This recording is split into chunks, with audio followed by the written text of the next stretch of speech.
तहरीक नांदेड तर्फे सर्व आमच्या मुस्लिम समाजातील धार्मिक नेते, राजकीय नेते, बुद्धिवंत बुद्धिमान लोक, बुद्धिजीवी लोक, वकील या सर्वांनी मिळून एक निर्णय घेतलेला आहे की या वर्षी गोवंशच्या कोणत्याही जनावराची कुर्बानी मुस्लिम समाजातर्फे केली जाणार नाही आणि कुरैशी बिरादरीच्या सर्व संघटनांनी सुद्धा आमच्या या विनंतीला मान देऊन त्याच्याशी सहमती दर्शविलेली आहे आणि ते सुद्धा कोणत्याही गोवंश जनावराचा बली किंवा त्याचं म्हणजे कुर्बानी करण्यासाठी ते लोक येणार नाहीत।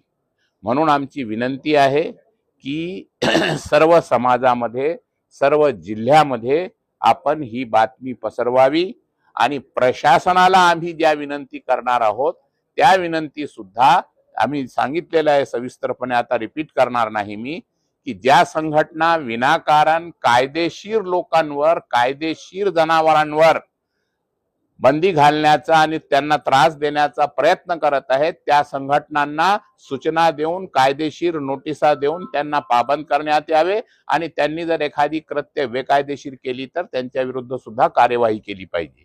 आणि गोवंशच्या कोणत्याही जनावराची कुठेही कुर्बानी झाली आणि त्यावर आपल्या शासनातर्फे, प्रशासनातर्फे जर गुन्हा रजिस्टर होत असेल तर त्या कुर्बानी करणाऱ्या व्यक्तीला सुद्धा आरोपी केलं पाहिजे, परंतु त्याच्यासोबत गोवंश विकणाऱ्याला सुद्धा आरोपी केलं पाहिजे, ही आमची डिमांड आहे। कायदा असताना प्रेस कॉन्फरन्स घेऊन तुम्हाला सांगण्याची काय गरज पडली? कायदा आपल्या ठिकाणी आहे, परंतु त्याची अंमलबजावणी करण्यासाठी आम्हाला सांगावं लागायला लोकांपर्यंत की बाबा हे कायदा आहे। कायदा प्रत्येकाला माहित नसते, अनेक लोक असे आहेत की ज्यांना कायदा माहित नाही।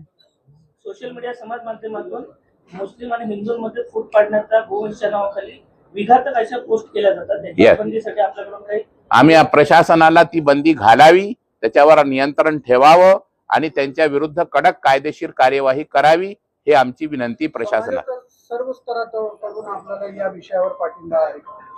काल जी मीटिंग झाली त्यामध्ये सर्व समाजाच्या सर्व संघटना आणि सर्व प्रतिनिधी आले होते, त्या सर्वांनी याच्यावर आपली सहमती दर्शविली।